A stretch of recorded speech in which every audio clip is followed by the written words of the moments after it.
Oi, pessoal, tudo bem? Aqui é a professora Letícia. Hoje a gente vai dar continuidade sobre os nossos filósofos pré-socráticos, né? São os filósofos da natureza, eles tentam entender qual que é o princípio da natureza. E agora a gente vai dar uma ilustrada sobre quem são eles de fato, né? Porque a gente já falou um pouco sobre como funcionava a filosofia de cada um deles, agora a gente vai ver um por um dos principais, né? Dos mais importantes. Bom, os mais importantes são Tales de Mileto, o Pitágoras de Samos, o Parmênides de Eleia, o Heráclito de Éfeso e o Demócrito de Abdera, né? E tem essas continuações no nome assim, porque é de onde eles são, né? De que cidade, né? Que eles são. Então, começando, né, com uma revisão mesmo sobre o que a gente viu na semana passada. Os filósofos pré-socráticos, eles são os primeiros filósofos lá da Grécia Antiga, né? Eles estavam tentando entender como que a natureza, o mundo funciona mesmo, então eles procuravam um princípio natural das coisas, né? Então eles não apelavam mais para os mitos, para a mitologia, para os deuses gregos, eles tentavam outro tipo de explicação. Uma explicação mais racional, mais bem argumentada, né? Essa explicação que se encadeasse uma com a outra, né? Então, eles começaram a pensar, bom, qual o princípio da vida? Será que é a água? Será que é o ar? Qual que é, né? Do que depende todo mundo, né?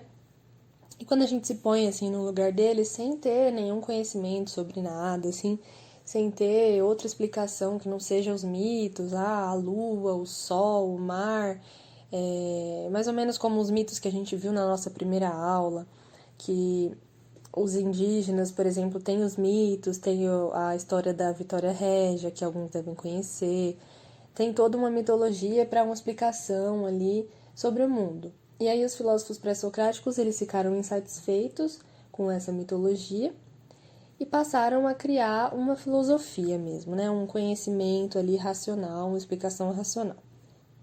Eles começaram a fazer um estudo sobre a natureza, que a gente pode chamar de cosmologia, né? Que deixou de ser a cosmogonia, que era a explicação do surgimento do universo através dos mitos, né? Passou a ser a cosmologia. E a gente também viu que existem os filósofos, dentro desses filósofos pré-socráticos, existem duas caracterizações, né? Duas categorias. Então, existe a categoria dos filósofos monistas e dos filósofos pluralistas. Os filósofos monistas, eles acreditavam, identificavam só um elemento constitutivo de todas as coisas, então só existe a água, que é o elemento constitutivo de tudo, ou é o fogo, é só um, né, que está em tudo. Agora, os pluralistas, os filósofos pluralistas, é de plural, de muitos, né, mais de um, eles diziam que não tem só um único princípio compondo todas as coisas, né, da natureza. Existe mais de um princípio. Então, não é só a água. Tem um filósofo que fala que são os 4 elementos, né? É a terra, a água, o ar e o fogo, né? Então, é mais de um elemento aí, né? Plural, pluralistas. E aí, tendo tudo isso bem lembrado na cabeça, a gente vai começar a ver os filósofos de fato, né? Então, bora lá para o Tales de Mileto. Tales, ele foi um filósofo, matemático e um astrônomo. Ele viveu lá na cidade de Mileto, na Jônia, onde hoje é a Turquia.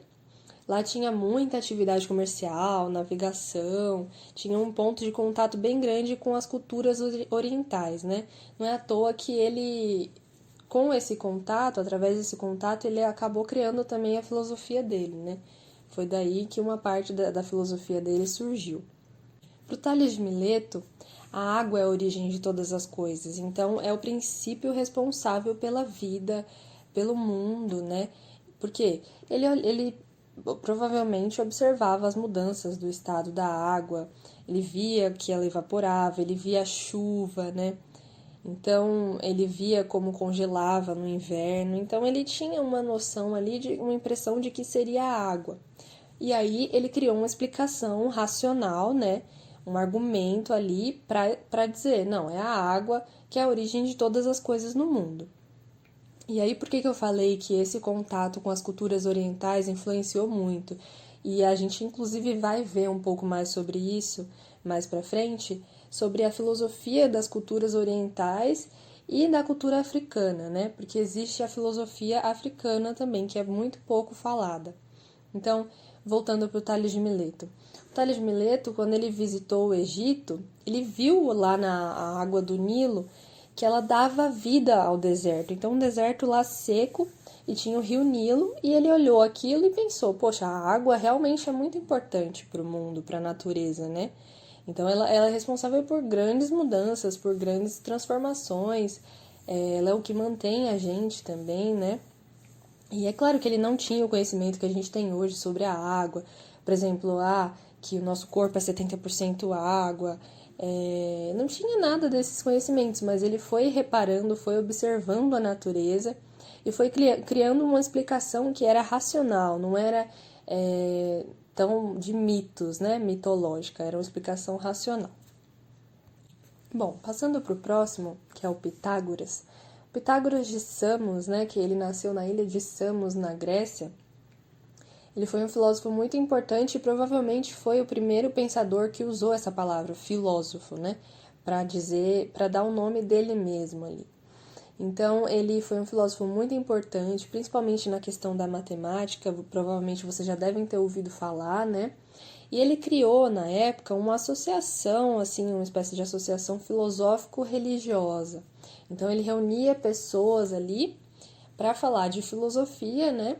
E como a gente está aqui falando de filósofos que estavam se soltando dessa coisa dos mitos, né? Da religião ali da Grécia Antiga, então a gente tem uma coisa muito misturada ainda, né? Ainda é difícil um pouco da gente separar, se vocês pararem para reparar um pouco.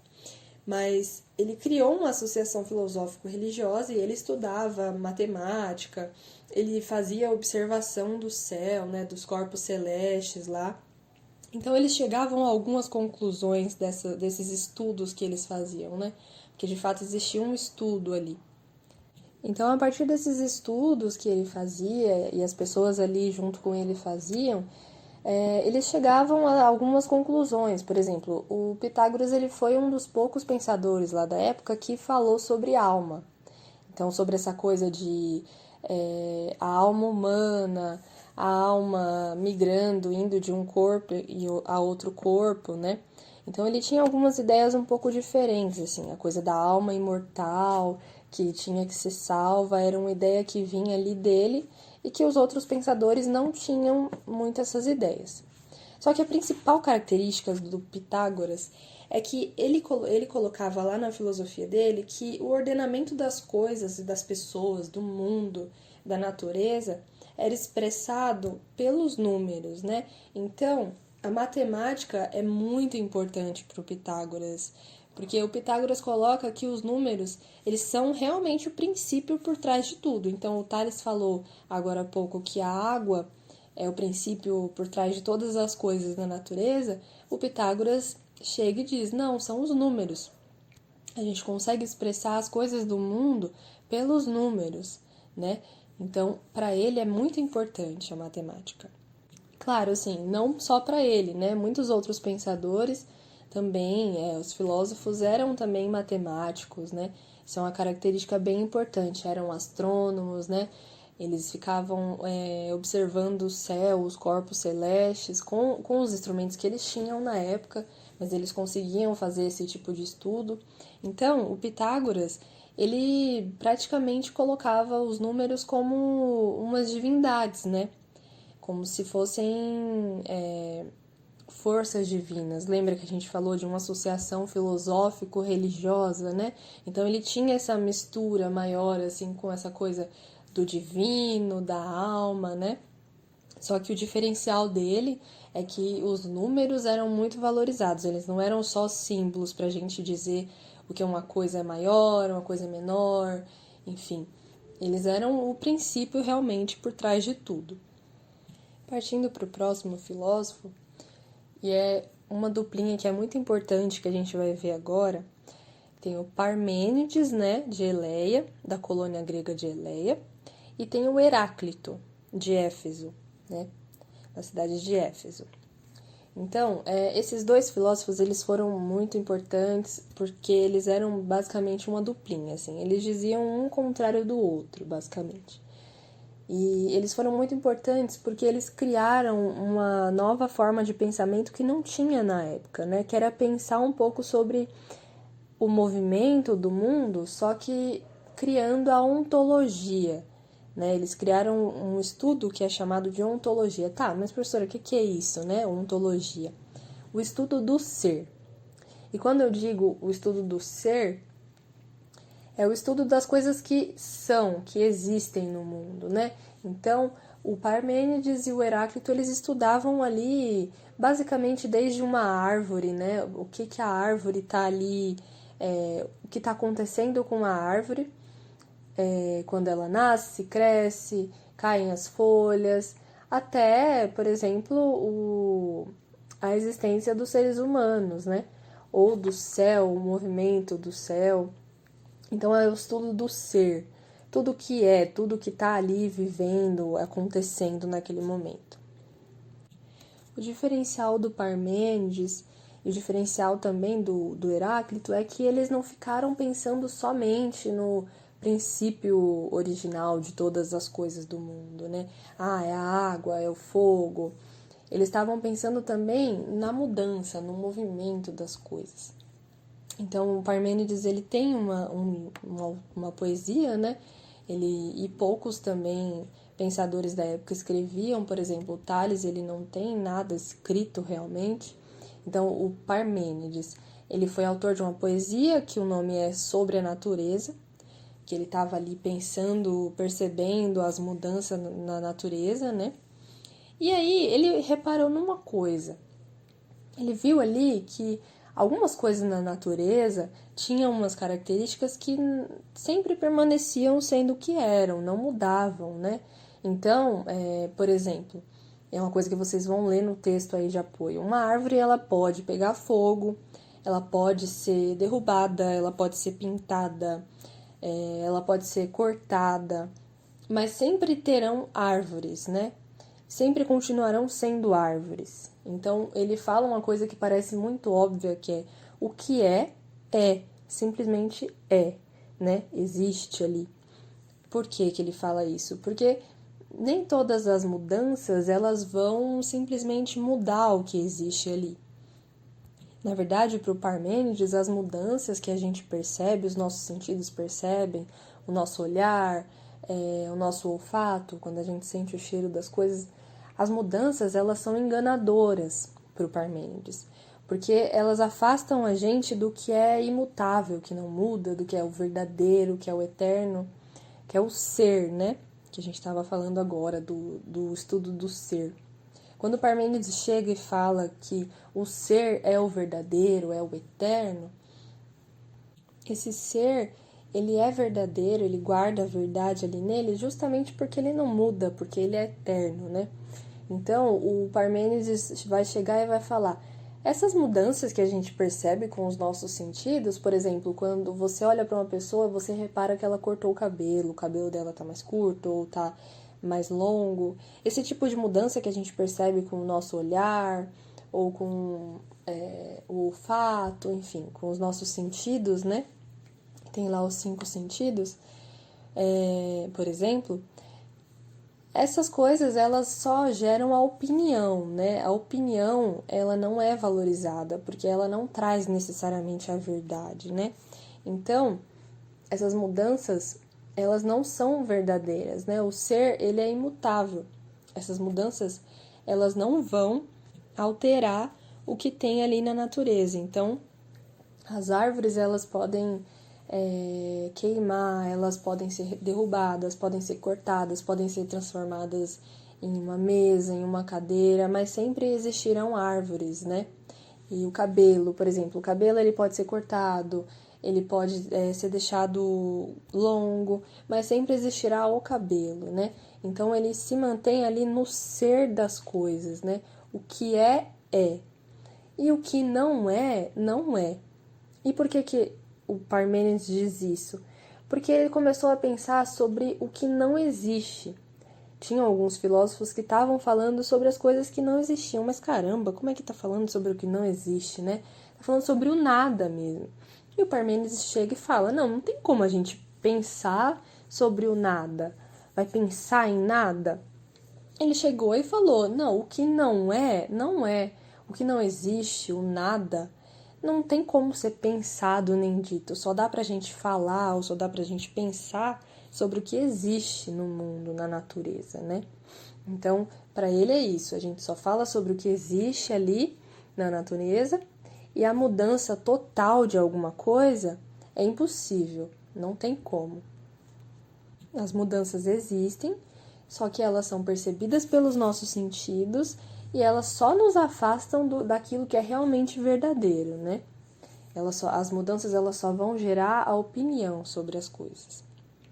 O que vale realmente é o que existe ali, independente das mudanças. Aí a gente entra agora no próximo filósofo, o penúltimo filósofo, né? Então, o Heráclito de Éfeso. O Heráclito, ele vem com um pensamento totalmente oposto do Parmênides, porque ele valoriza a mudança.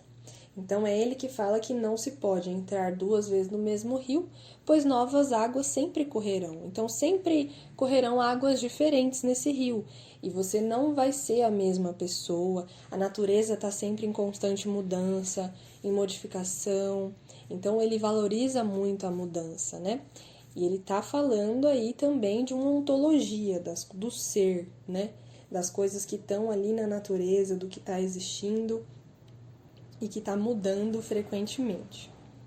Para o Heráclito, existe um jogo de opostos na natureza. Então, o quente e o frio que está ali mudando, às vezes a água está quente, às vezes a água está fria, o seco e o molhado, o dia e a noite, amanhece, anoitece, são mudanças na natureza. O doente e o saudável, quando o nosso corpo está doente, quando o nosso corpo está saudável, né? Então, existem mudanças ali na natureza e não dá para achar que elas são insuficientes, que elas não carregam alguma verdade, né? Para o Heráclito, ele é totalmente o oposto do Parmênides, porque ele fala que essas mudanças, esse jogo de opostos, se dá em harmonia, é a harmonia da natureza mesmo, né? Então, é isso que forma a natureza. E aí, o que está por trás dessas mudanças? É o que o Heráclito chama de logos. Logos, ele é um princípio racional do mundo. Então, aí, de novo, a ideia de princípio da natureza, né? O logos é um princípio racional, né, de razão ali. Ele é como se fosse um fogo primordial. Ele é o que organiza realmente e o que racionaliza ali, que organiza as mudanças da natureza. Então, para o Heráclito existe essa espécie de princípio que ele chama de logos, né? Esse logos que deixa tudo em harmonia, que as mudanças elas estão ali constantemente acontecendo, mas está tudo bem, não precisamos ignorar, não precisamos achar que as mudanças elas trazem a opinião, que elas não trazem a verdade. Não, na verdade as mudanças elas estão ali e elas têm como pano de fundo o logos, justamente um princípio racional, né? De verdade mesmo do mundo real. Então é muito importante quando a gente estuda o Heráclito, a gente lembrar daquela frase dele que ajuda a entender e a lembrar, que não se pode entrar 2 vezes no mesmo rio, pois novas águas sempre correrão. Não só, né, novas águas, como também você vai entrar sempre diferente, né? Você pode entrar doente, você pode entrar saudável, você pode entrar triste, você pode entrar feliz, né? Então são várias mudanças de tudo, do nosso humor, da nossa saúde física e da natureza mesmo, do que tá quente, do que tá frio, do que tá seco, do que tá molhado, enfim. E aí, partindo para o último filósofo que a gente vai ver hoje, que é o Demócrito. O Demócrito de Abdera, né, que é uma cidade lá da Grécia. O Demócrito, ele concordava com a ideia do Heráclito, que tudo muda.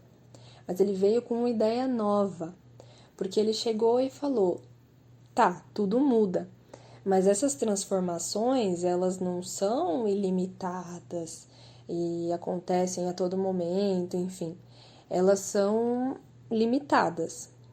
E por quê? Porque tudo no mundo, tudo na natureza é formado por um númerozinho de pequenas partes ali, que foi o que ele chamou de átomos, que vocês já devem ter visto nas aulas de química. Ele foi um dos primeiros pensadores que falou sobre essa coisa do átomo, né, que é uma pequena partezinha. E realmente, até hoje a gente estuda isso porque realmente tem a comprovação científica de que as coisas são formadas por átomos, né, por pequenas partezinhas ali. Claro que a teoria foi se reformulando, né? Mas o que ele dizia foi que basicamente isso, assim, tudo no mundo, todas as coisas no mundo, a mesa, a cadeira, o nosso corpo, a árvore, tudo é feito por um número de pequenas partes ali, pequenas partezinhas que ele chamava de átomo. E aí existem átomos de vários tipos, e eles vão lá se agrupar em alguns corpos, algumas substâncias, e eles existem de várias formas, né? Não existe só um tipo de átomo. E aí ele chegava e dizia também que os átomos eles não se dividem. Os átomos não se dividem, porque se eles se dividissem, a natureza ela ia se desmanchar, ela não ia conseguir existir, né? E ele chegava também a falar sobre essa coisa do nada, do vazio, né?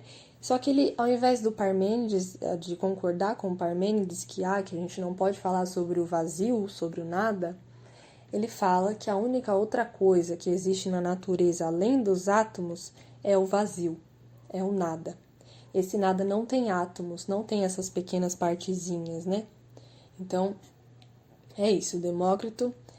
E aí também tem depois o Leucipo, né, que vocês podem ver em outras matérias também. Ele vai falar dos átomos. Ele vai dizer que são pequenas partes que compõem tudo ali na natureza.